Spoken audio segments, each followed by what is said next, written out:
吵，你吵什么啊？对呀，我吵这么多人在这里。出声！再出声！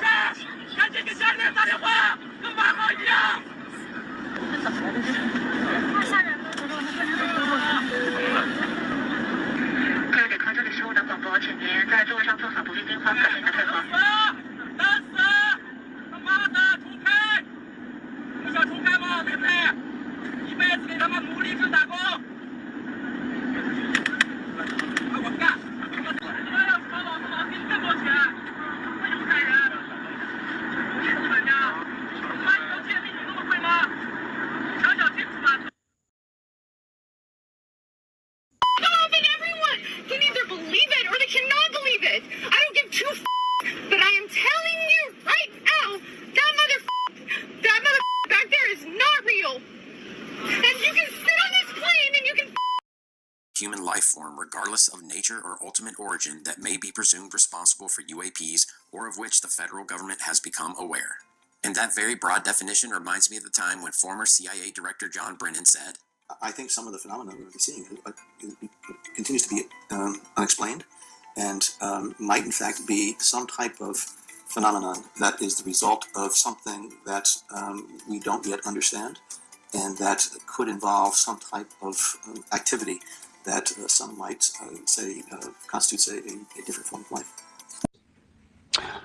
So what do you believe that we're dealing with? That they know about equipment and technology from other countries that they have kept secret? Or do you believe that there is any chance that the American government has knowledge of things they believe are not from Earth and they've kept it from the American people?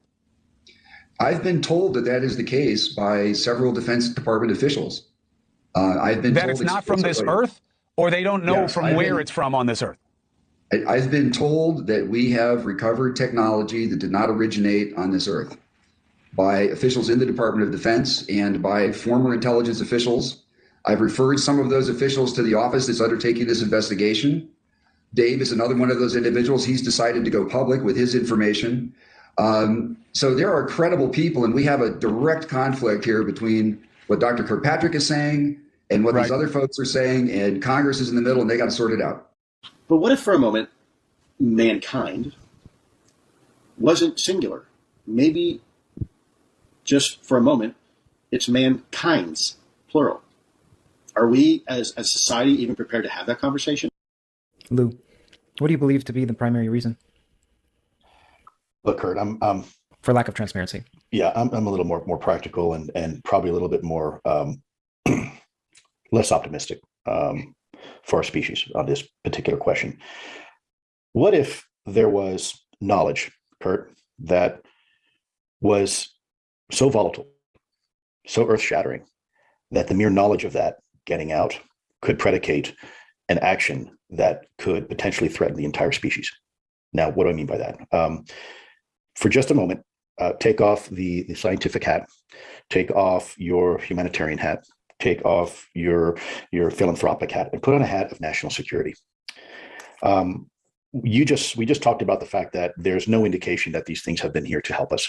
Okay, so there's really only three possibilities: they're benign, or if you will, benevolent, or two, they are malevolent, they're here to hurt us, or three, they're just here to observe us, and they're capable of doing both good and bad like us. Well, if you were to put on your national security hat for a second, let's say you're a general from the 1950s or 60s, and your job is to protect America and all things good and great, and the height of the Cold War, and you've got the Soviet bear across there, and things are pretty tough, right? And nuclear proliferation is a real thing.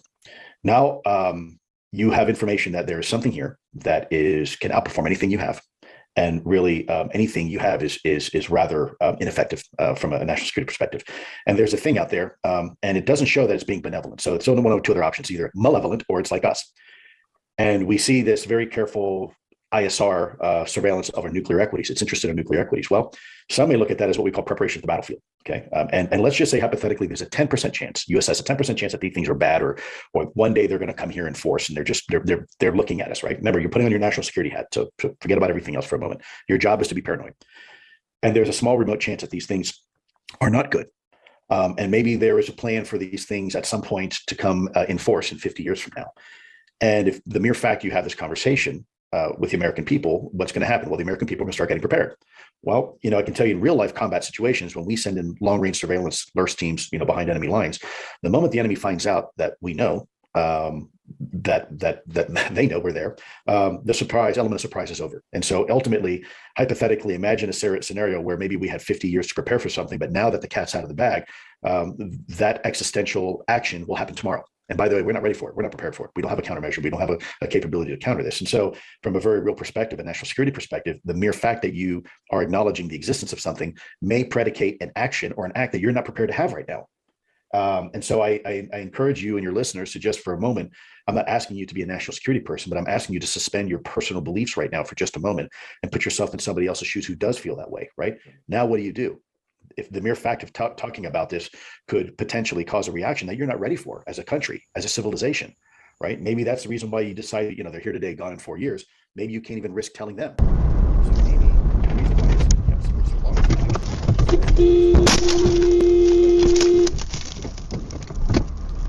Ты прикинь, ебать.